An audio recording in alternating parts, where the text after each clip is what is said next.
José Martí,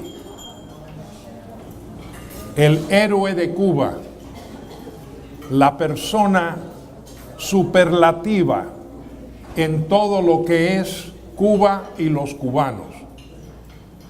Pero no era solamente de Cuba y de los cubanos.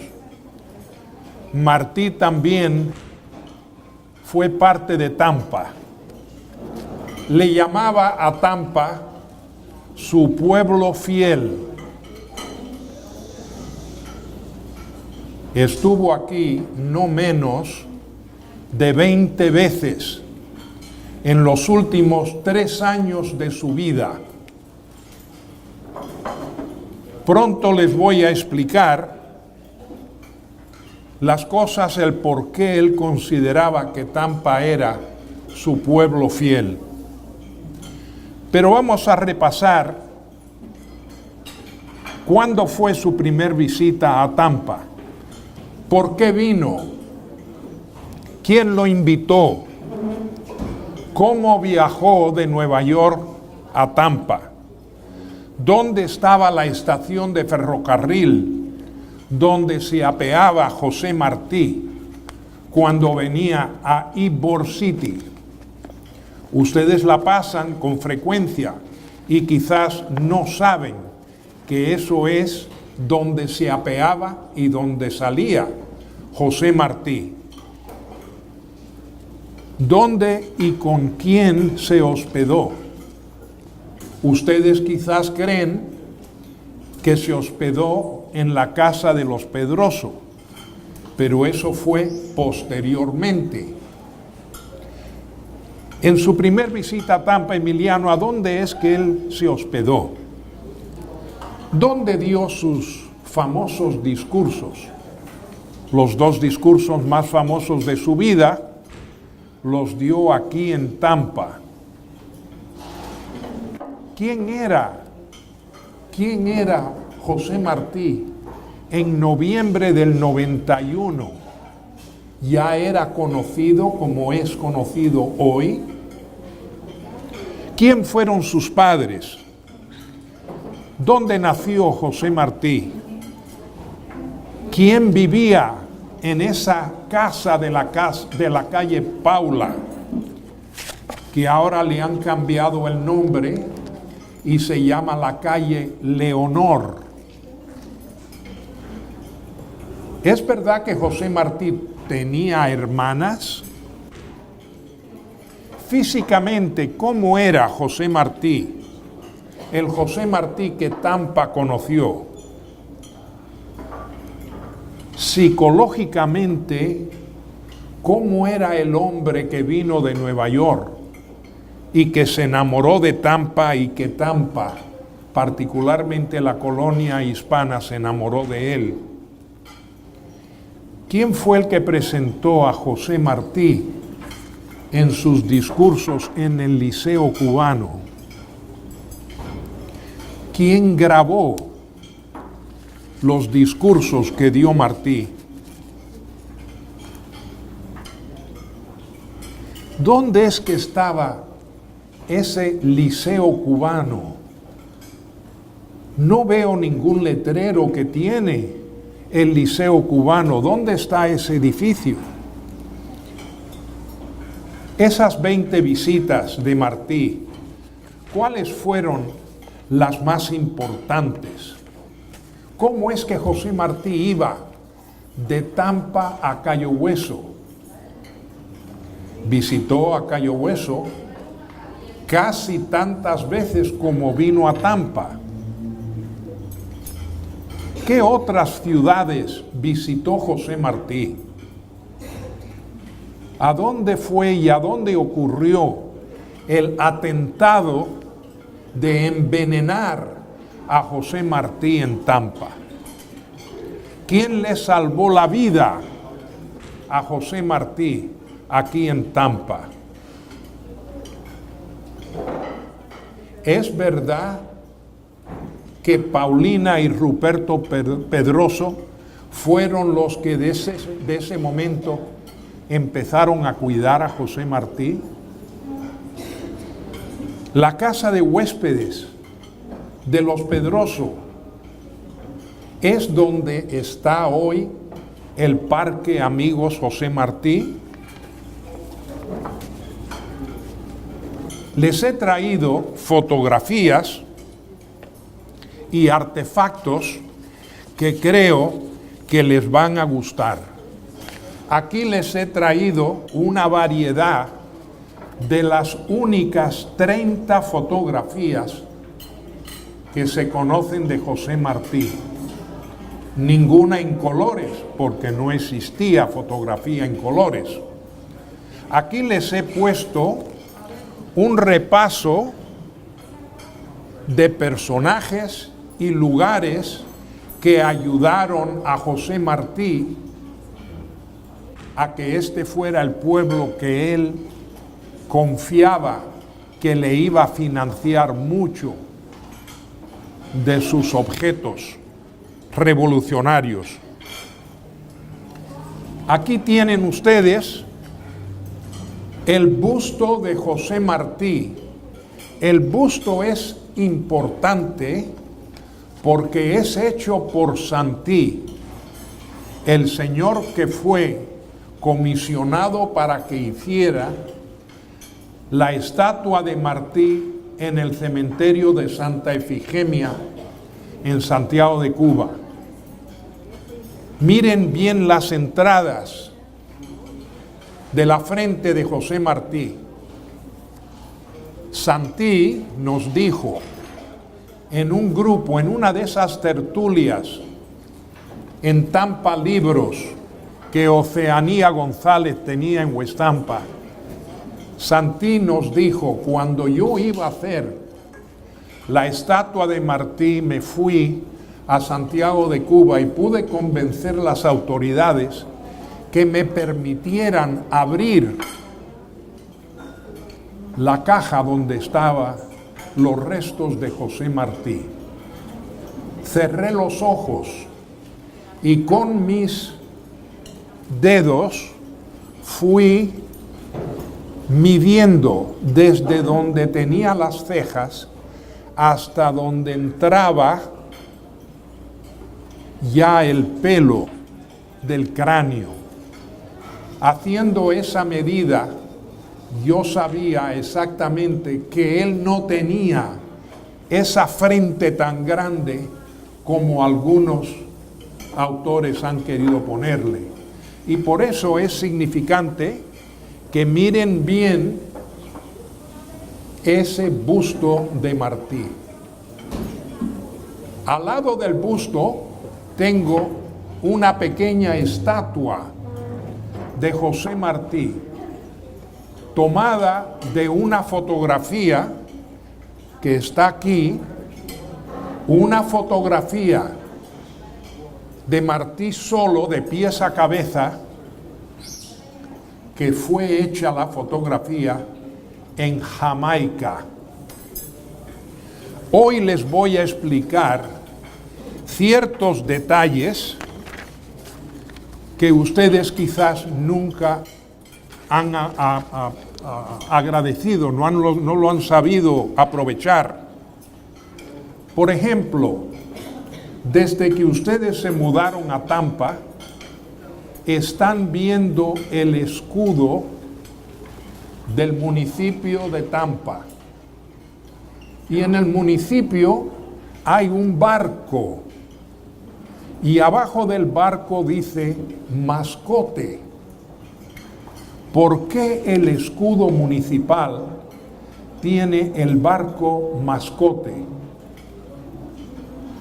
Eso fue porque el hijo de Vicente Martínez Ibor, Cándido Martínez Ibor, que había sido elegido concejal de la ciudad de Tampa, dijo: los emigrantes son los que están haciendo a esta ciudad.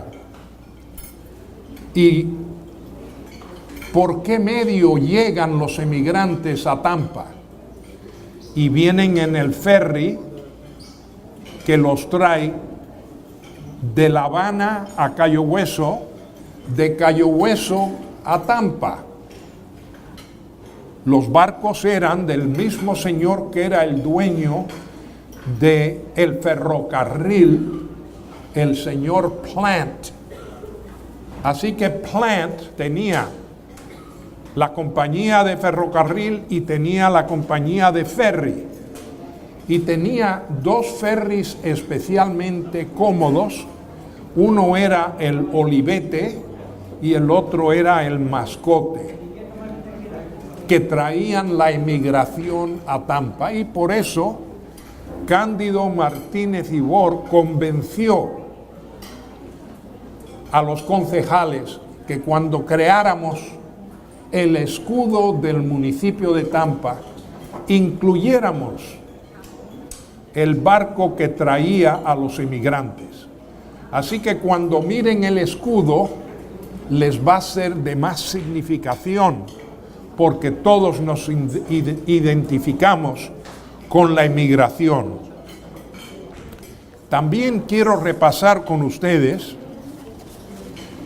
el Martí que Tampa conoció. Cuando llegó Martí, una noche oscura y lloviendo, casi a la medianoche, naturalmente venía de Nueva York. El tren de Nueva York a Tampa llevaba 2 días. Así que llevaba 2 días viajando en ese ferrocarril para llegar a Tampa.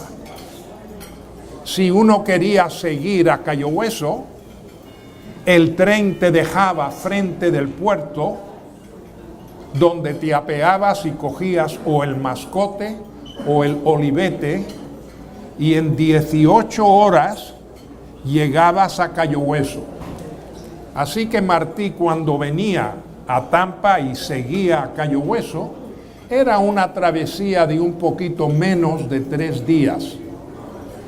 Pero el genio de Martí utilizaba esos 2 días y medio, casi 3 días, escribiendo cartas, discursos, ensayos, artículos para el periódico Patria. Así que el hombre se ocupaba constantemente en su literatura. José Martí llega a Tampa. Cuando llegó Emiliano, ¿a dónde es que se hospedó? Se hospedó en la casa de huéspedes que tenía Ramón Rubiera de Armas. Emiliano, ¿y por qué ese nombre me suena? Ramón Rubiera de Armas había sido un muchacho de 16 años que había ido con Bernabé de Barona, llamado Bembeta, durante la Guerra de los 10 años, en una expedición en un barco famoso del capitán Joseph Fry, que era de Tampa. El barco se llamaba el Virginius y fueron capturados en alta mar. Los llevaron a Santiago de Cuba y mataron la mitad de los expedicionarios que venían. Pero gracias a la intervención de los Estados Unidos y de Inglaterra, pararon la matanza y permitieron que los que habían sobrevivido que se fueran, y se fueron en un barco americano para los Estados Unidos. Ramón Rubiera de Armas era el chiquito más joven de ese grupo revolucionario. Después de muchos años, había vivido en Nueva York y conoció a todos los líderes del movimiento independentista. Le impresionó el vocabulario, el conocimiento del joven que había llegado recientemente de España, donde había sido deportado por segunda vez. Su nombre era José Julián Martí Pérez.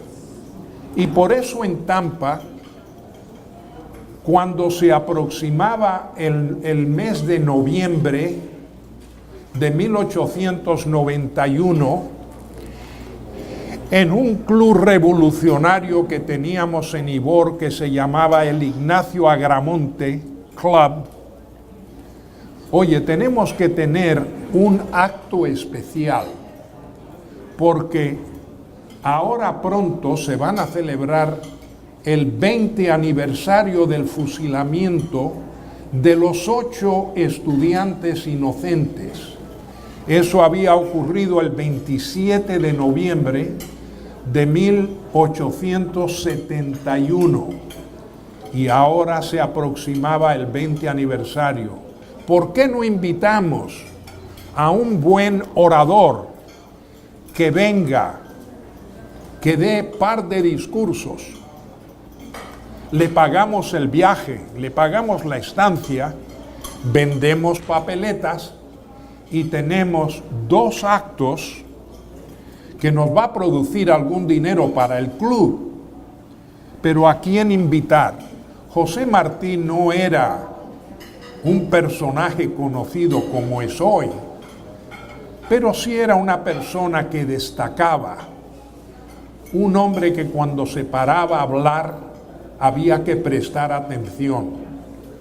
Como muchos decían, yo no entiendo todo lo que dice, pero me convence, yo lo sigo a él. Entonces se paró Ramón Rubiera de Armas y dijo, bueno, si quieren un buen orador, un amigo mío en Nueva York que se llama José Martí, quizás estaría dispuesto a venir a Tampa. Pues vamos a mandarle una carta de invitación. Y así fue. Ya a principios de noviembre le mandaron la invitación. No sabían que el hombre estaba en un estado de gran depresión, quizás la mayor depresión de su vida, pero nadie lo sabía. Se le había ido la mujer con el hijo a escondidas y había vuelto para Cuba. Y el que había ayudado a la mujer irse con el hijo era uno que siempre había sido amigo de Martí. Martí nunca le habló otra vez a Enrique Trujillo, que es el que había intervenido con el gobierno español, el cónsul general en Nueva York, para que ella pudiera tener los papeles necesarios para llevarse a Pepito. Cuando llegó José Martí a su casa, se encontró la casa vacía. Pero ¿dónde está mi mujer? ¿Dónde está mi hijo? Y descubre que ya se habían ido, iban en camino para La Habana. Era un momento muy difícil para él, pero el gobierno español se le había quejado al gobierno de Estados Unidos que ese señor llamado José Martí, que es el cónsul de Uruguay, que es el cónsul de Paraguay, que es el cónsul de Argentina en Nueva York, está fomentando en contra de España. Y entonces avisaron a los embajadores en Washington, le mandaron notificación a Martí y Martí renuncia los 3 consulados que tenía. Su entrada, ya no estaba escribiendo tanto en los periódicos porque tenía otras entradas. Renuncia a los 3 consulados. ¿Y cómo puede volver a ver a Pepito? Nunca lo volvió a ver. En esa depresión, en ese estado de incertidumbre, llega una invitación de un lugar llamado Tampa. invitando a que venga a dar 2 discursos. Enseguida aceptó la invitación. En menos de una semana ya tenía el pasaje y vino esos 2 días, probablemente escribiendo las ideas que iba a presentar en el Liceo Cubano. Llegó, lo recibieron, se hospedó en la casa, que también era un restaurante de Rubiera de Armas. Al día siguiente lo vinieron a recoger, dio una vuelta por la pequeña villa de Ybor, porque la industria del tabaco solamente llevaba 5 años empezando a desarrollar. No eran las calles bonitas de hoy, no eran las aceras de hoy, mucha arena. José Martí, que siempre vestía de negro y siempre llevaba con él un cepillo, siempre quitándose el polvo de la calle, le pasaba el cepillo tanto a sus trajes negros que brillaban, la fibre brillaba. Esa noche, Ramón Rivera y Rivera es el que presenta, no Ramón Rubiera de Armas, pero Ramón Rivero y Rivero, que publicaba un pequeño periódico en Ybor en español, pero que era el lector en la fábrica más grande que teníamos, que era la de Martínez Ybor. José Martí presenta su primer discurso y al día siguiente el segundo discurso. Habían traído a un calígrafo que pudiera capturar los discursos que estaba dando José Martí. Gracias a ese señor que está en una de las fotografías con José Martí, pudimos capturar los discursos. Se dice que rompió 3 o 4 lápices, porque Martí tenía un vocabulario extraordinario y hablaba largas oraciones, pero corrieron el primer día, es decir, la noche, y la segunda noche corrieron a la oficina de Ramón Rivero y Rivero, y enseguida pasaron las notas, las imprimieron, las corrieron al ferry, el ferry salió para Cayo Hueso y al día siguiente se leyó el primer discurso en las fábricas de Cayo Hueso. Lo mismo pasó el siguiente día, Los Pinos Nuevos, llegó a Cayo Hueso. Es decir, en cuestión de 48 horas, en todas las fábricas de Tampa, en todas las fábricas de Cayo Hueso, se leyeron y se escucharon las palabras de Martí. En Cayo Hueso enseguida dijeron: oye, hay que invitar a ese gallo que venga a dar estos discursos aquí. Tú te diste cuenta los pensamientos de ese señor. Él habrá estudiado en alguna academia militar para saber cómo organizar un ejército revolucionario independentista. No, él tiene 2 títulos universitarios en Zaragoza, uno de Derecho y el otro en Filosofía. Pues hay que invitarlo, y de ahí sale la invitación, y José Martí en Tampa, antes de salir en esa primera visita, ya había hecho sus apuntes como las bases del Partido Revolucionario Cubano. José Martí llega a Nueva York y recibe una invitación a que venga a Cayo Hueso. Él sabía que Cayo Hueso era la ciudad que tenía una mayoría de fábricas, donde había salarios grandes de toda la producción de puros que se estaban haciendo en la ciudad más grande de Florida en aquel momento, que era Cayo Hueso. Él acepta, y esa es su segunda visita a Tampa, pero esta vez coge el ferry que les expliqué y va para Cayo Hueso. Este señor José Martí Emiliano,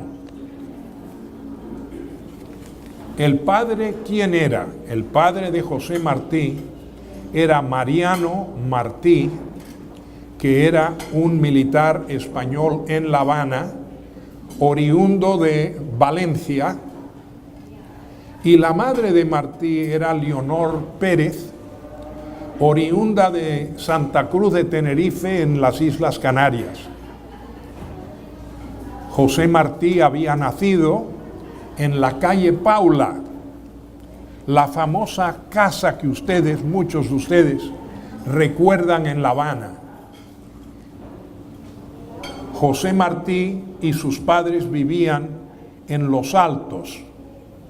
En los bajos de la casa vivía la hermana de Leonor Pérez, que estaba casada con un teniente también en el ejército español. Así que en ese lugar de la calle Paula estaban dos familias y José Martí de pronto empieza a tener hermanitas. Llega a tener 7 hermanas que mucha gente desconoce de las 7 hermanas que tenía Martí. La madre, Leonor, trajo a la mayor, la chata, y vivieron en Huestampa, que quizás ustedes desconocen que durante la intervención americana, una vez que se voló el acorazado del Maine, viene a Tampa con su hija y el nieto, es decir, el hijo de la hija, y llegan en el Olivete y está Fernando Figueredo Socarrás en el puerto y las lleva para Huestampa. Se hospedan primero en casa de Fernando Figueredo Socarrás, que ya había sido el primer alcalde de Huestampa, y de entonces él alquila una pequeña casa en la calle Chestnut, cerca de la calle Arminia.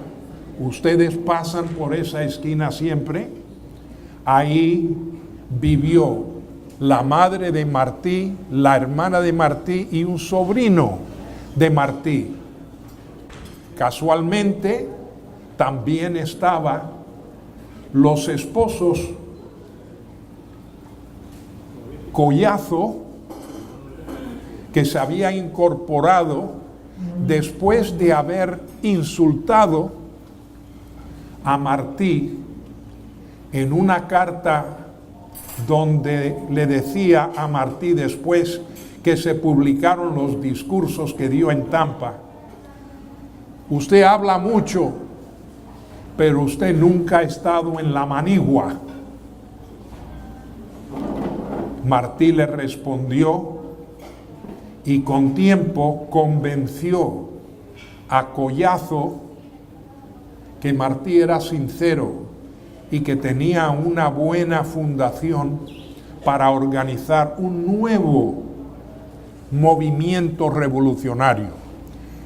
Los esposos Collazo vivían en Huestampa y la madre de Collazo también vivía en Huestampa y falleció y está enterrada en el cementerio Colón, frente a donde tomamos café, en la Oriental, el cementerio que hoy le llamamos el cementerio Colón, pero que su nombre original es el cementerio Martí. Así que ahí está enterrada la madre de Collazo y también la madre del primer alcalde de Huestampa, Fernando Figueredo Socarrás, que llegó a ser tesorero de la República una vez que Cuba fue país independiente. No hay ciudad que tenga más marcadores históricos relacionados a José Martí que esta ciudad de Tampa.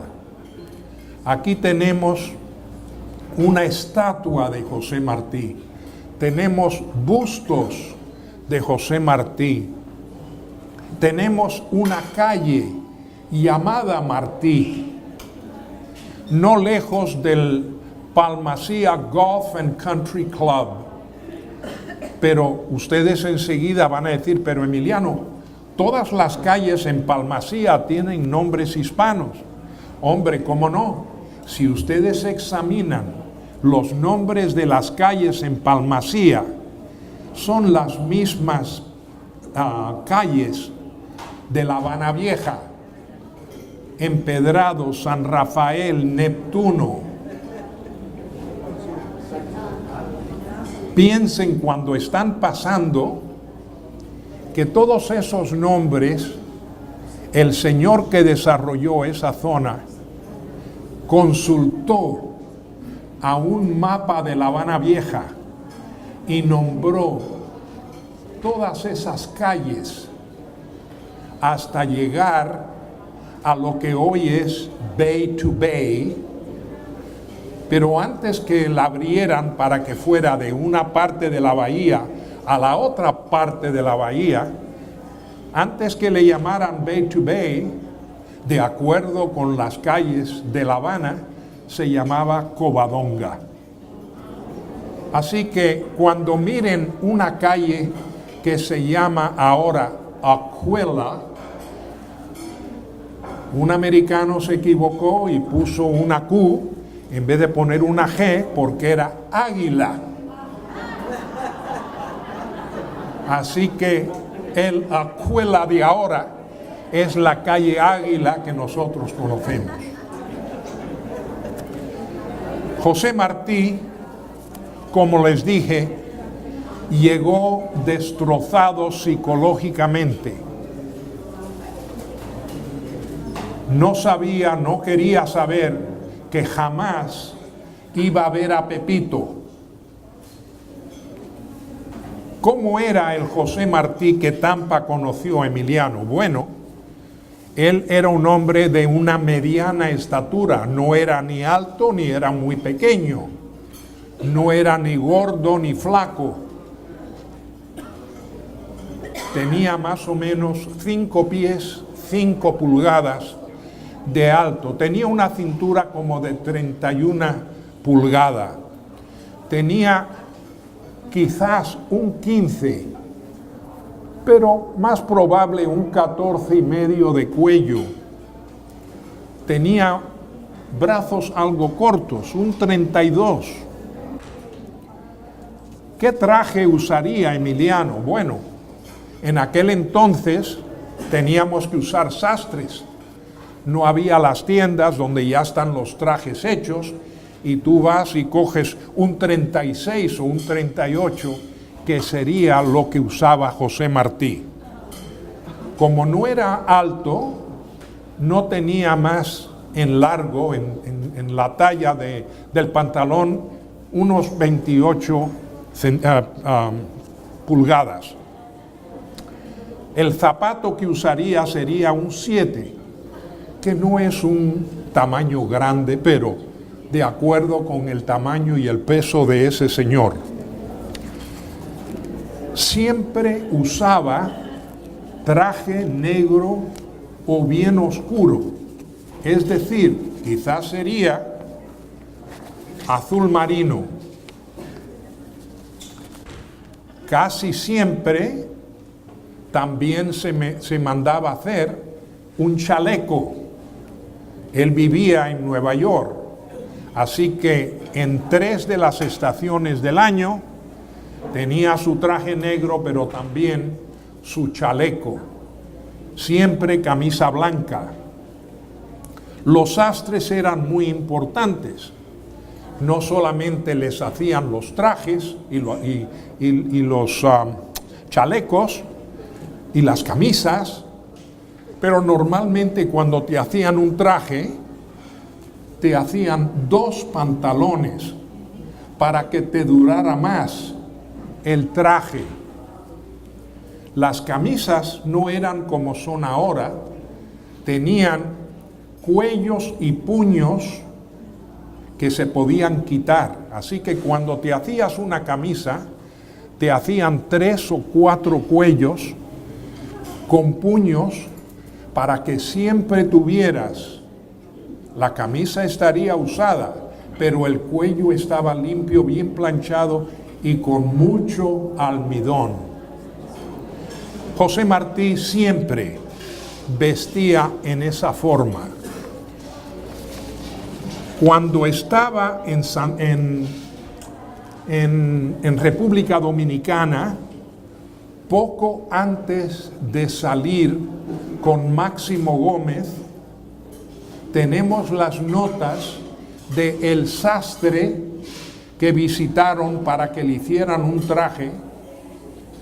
Las notas dicen que era azul marino. Quizás el sastre no tenía tela negra para el traje negro, pero el último traje que se hizo José Martí en República Dominicana era azul marino.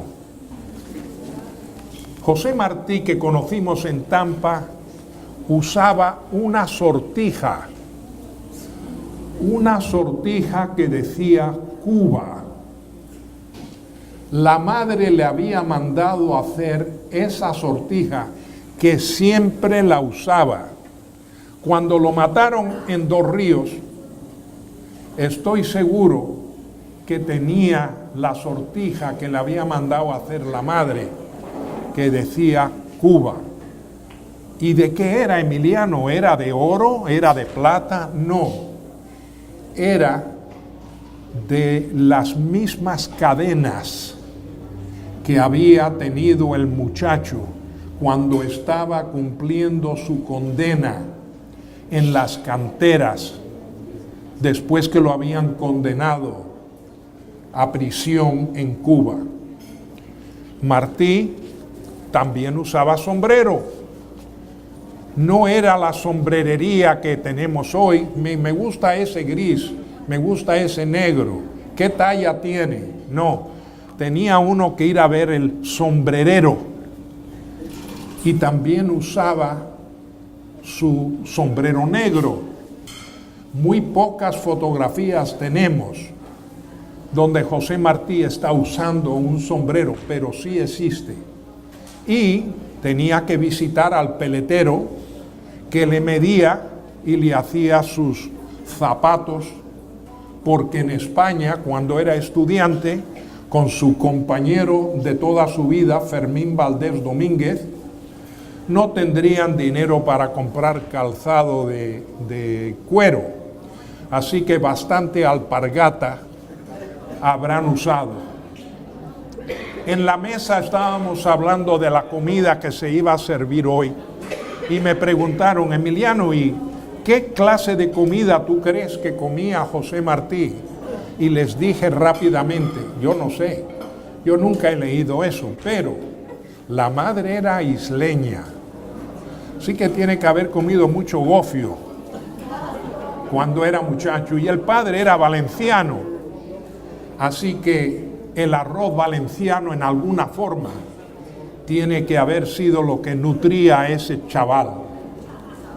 Pero también siempre se empezaba con una sopa, o una sopa de ajo, o de fideos, o un cocido, quizás un caldo gallego de vez en cuando, quizás una fabada asturiana, pero era de costumbre en los hogares españoles de empezar sus comidas con sopa. José Martí era,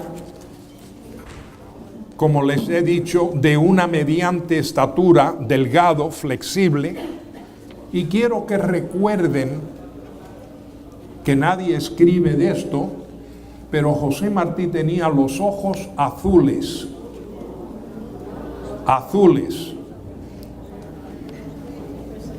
tenía una voz seductora,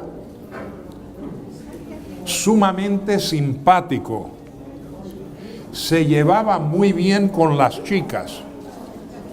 Me preguntaron si era un tipo muy enamorado y les dije, con excepción de la chica de Guatemala, sabemos bien poco de sus amores. Sabemos que en Nueva York quizás hubo algo con la ama de casa donde él se hospedaba. Dios sabe. Aquí vino César Romero hace años y nos dijo que José Martí era su abuelo, porque había tenido una relación con su abuela, la señora Mantilla, en Nueva York. Nadie hizo un DNA study. Nadie fue a un juicio para determinar paternidad. Así que no sabemos, pero sí sabemos que nos ha dejado unas bibliotecas enormes de poesías, ensayos, periódicos. Fue dramaturgo. Era un hombre que conocía muchísimo de la literatura internacional. Tradujo muchos de las novelas y libros famosos en el mundo. Trabajó muy bien con el señor Charles Dana, que era el dueño del periódico más grande que tenía Nueva York, que se llamaba The Sun, El Sol, The Sun Newspaper. Cuando murió José Martí, fue el mismo Charles Dana que escribió una despedida de duelo muy bonita, muy halagadora, de quién fue la intelectualidad de José Martí. Siguiendo, José Martí en Tampa llegó a tener muchos amigos de mucha importancia que luego llegaron a ser personajes en la historia de Cuba, la historia republicana de Cuba. ¿Quién fue el que primeramente le llamó apóstol? ¿Por qué le llamaron apóstol? Buena pregunta. Pude encontrar que el primero que utilizó ese título de apóstol fue su secretario por tantísimos años en Nueva York, cuando se refirió a José Martí en un discurso que había dado en el Hartman Hall de Nueva York. Fue allí, en esa velada del año 1889, todavía no había venido a Tampa, que Gonzalo de Quesada, su secretario por tantísimos años, usó por primera vez apóstol. Emiliano, y después de el señor Enrique Trujillo, que lo traicionó porque fue el que arregló los papeles para que se le fuera la mujer y el hijo para Cuba otra vez, ¿quién fue otro que traicionó a José Martí? Indiscutiblemente que la pérdida de los 3 barcos llenos de pertrechos militares para la invasión de la guerra necesaria, que se llamaba el Plan Fernandina. Uno de los íntimos de José Martí porque hablaba mucho, no porque era un informante de las aduanas americanas, ni de los que vigilaban a Martí, porque Martí estaba bajo vigilancia constantemente. España sabía que él estaba fomentando otra guerra, así que lo cuidaban mucho. Pero Fernando López de Queralta, desgraciadamente, fue el cubano que habló demasiado y que se enteraron las agencias policiales de Estados Unidos, y fueron los que capturaron las 3 embarcaciones ya llenas de pertrechos para salir para la invasión de Cuba. José Martí, en unos momentos de gran depresión, empezó a llamar, empezó a mandar cables, empezó a escribir a todos los que él conocía que tenían algún dinero: por favor, manden dinero, que tenemos que restaurar todos los pertrechos que nos han confiscado, porque nos está esperando Antonio Maceo en Costa Rica, Carlos Ruloff, nos están esperando en República Dominicana. Necesitamos todas esas mercancías de hacer guerra. Y así fue. José Martí estaba escondido. Los últimos 30 días que vivió en Estados Unidos, estaba escondido, viviendo en la casa de su médico en Nueva York. Con un pequeño grupo de amigos pudo celebrar su 42 cumpleaños, su último cumpleaños. Al día siguiente, junto con María Rodríguez y con Collazo, firmaron la orden de levantamiento, donde le mandaban la notificación a Juan Gualberto Gómez en La Habana para que fijara en qué fecha se iban a levantar los revolucionarios, pero que no fuera Oriente primero y Pinal del Río después y quizás Matanzas. No, tenía que ser un levantamiento simultáneo y sincronizado para coger a los españoles durmiendo en todas las 6 provincias. El que fija la fecha del 24 de febrero no fue Martí, ni fueron los que firmaron la orden de levantamiento.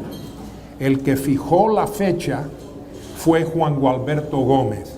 Emiliano, ¿y cómo es que llega la orden de levantamiento?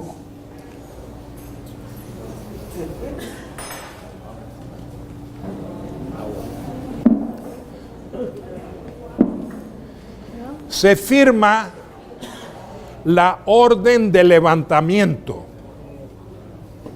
naturalmente firmada por los 3.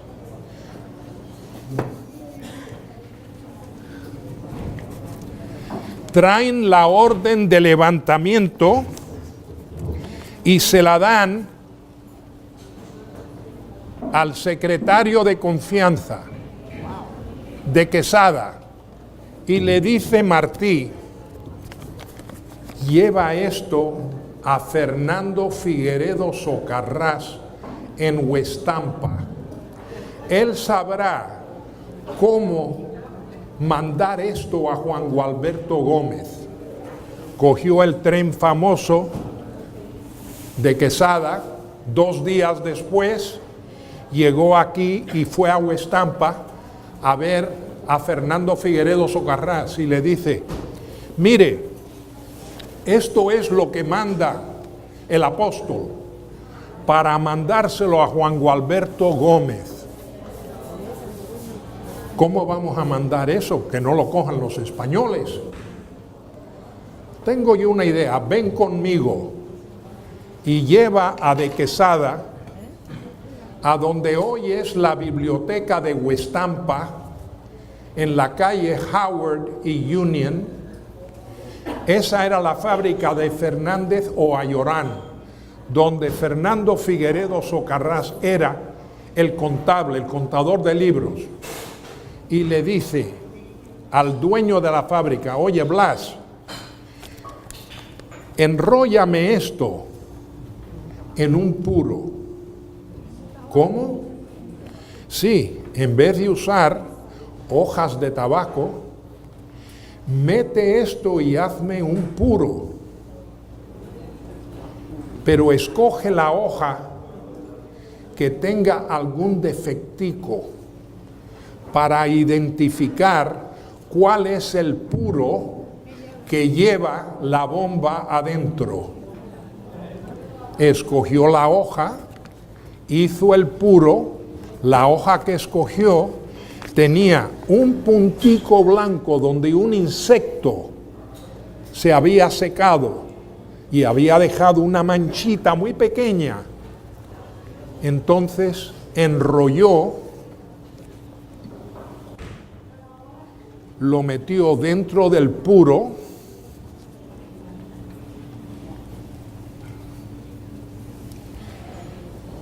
y le dio el puro a De Quesada. Y entonces Fernando Figueredo dice: hazme 3 más idéntico en la vitola. ¿Pero cómo? Sí, quiero 3 normal, pero que sean idénticos. Nosotros sabemos que este que tiene la pintica aquí es el puro que tiene el mensaje.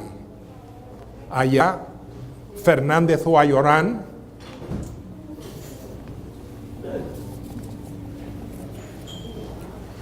hace 4 puros, todos idénticos, pero sabemos que el que tenía la hoja con la pintica era el que llevaba el mensaje a Juan Gualberto Gómez. De Quesada coge el barco aquí en Tampa y se va a Cayo Hueso. En Cayo Hueso el cuñado de Enrique Collazo lo estaba esperando. Él se llamaba Miguel Ángel Duque de Estrada y le dice: mira, lleva esto para Cuba, pero este de la pintica se lo tienes que entregar a Juan Gualberto Gómez. Si te paran los españoles, te lo tienes que comer, pero que no lo capturen los españoles. Cuando quieras, fúmate uno de los otros si quieres, regala una de las otras fumas, pero hazle llegar el puro que tiene la pintica a Juan Gualberto Gómez. Así fue. Llegó a La Habana, se fue a, creo que era Guanabacoa, donde vivía Juan Gualberto Gómez, y le dice: mire, vengo, yo soy el cuñado de Collazo, Martí ha mandado un mensaje y está envuelto en este puro.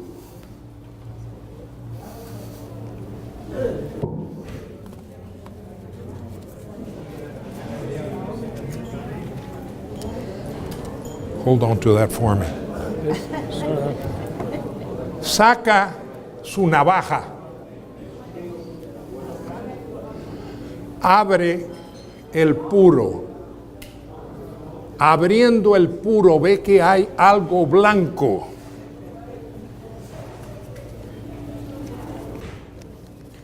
Saca el papel blanco del puro. Está la orden de levantamiento, donde le dice: decide qué fecha en la segunda quincena del mes de febrero. Y es donde Juan Gualberto Gómez decide, va a ser el 24 de febrero. Desgraciadamente, Martí no triunfaría en ver a Cuba libre y soberana. Martí, mientras tanto, ha llegado a República Dominicana. Se ha reunido con Máximo Gómez. Han discutido cómo vamos a gobernar a Cuba cuando Cuba sea independiente y soberana. Y de ahí viene el manifiesto de Montecristi. Salen de Cuba, salen de República Dominicana, llegan a Cuba, se reúnen, empieza la lucha en La Manigua y desgraciadamente el 19 de marzo, mejor dicho, el 19 de mayo 1895, Martí recibe unos balazos mientras que montaba el caballo blanco que le había regalado José Maceo. Muere en Dos Ríos. Finalmente lo llevan a Santiago de Cuba. ¿Qué estaba pasando en Tampa? A la semana de caer José Martí, empezaron a llegar rumores de que José Martí había muerto. Naturalmente, en Huestampa particularmente, esas son mentiras de los españoles. No es posible que José Martí haya fallecido. No lo querían creer, pero llegó una notificación a Fernando Figueredo Socarrás, confirmando, sí, desgraciadamente, José Martí ha muerto. Con este pequeño sumario que les he presentado, con detalles conocidos y quizás algunos detalles que ustedes no conocían, van a volver a sus hogares mejor informados de quién fue el grande José Martí. Yo le digo a mis amigos, particularmente los cubanos que viven lejos de Tampa, si ustedes quieren conocer a Martí, si ustedes quieren encontrar el espíritu de José Martí, tienen que venir a Tampa. Aquí aún vive José Martí. José Martí, si se despertara y viera esta concurrencia, nos daría una gran sonrisa y nos diría: qué contento estoy, qué contento me siento que ustedes se han reunido para recordarme a mí en esta conferencia martiana, en este pueblo de Tampa, mi pueblo fiel, que siempre me recibía con brazos abiertos y siempre me apoyó en todos mis gestiones independistas, especialmente con su apoyo financiero. Señoras y señores, el patrimonio histórico nacional cubano no solo está en Cuba. Aquí en Tampa tenemos y conservamos y preservamos una rica parte de ese patrimonio histórico nacional cubano, especialmente relacionado con José Martí, aquí en su pueblo fiel. Hay personas que nunca mueren. José Martí es uno de esos. Espero que con estos pequeños detalles que les he proporcionado esta tarde martiana, puedan ustedes mirar a José Martí como un hermano mayor que los quiso mucho y dedicó su vida entera a hacer a los cubanos libres y felices, sembrando el amor y diciendo: amo a Cuba y la independencia de la patria fue la luz que me guió y me iluminó toda mi vida. Viva Martí y que viva Cuba libre y soberana. Gracias.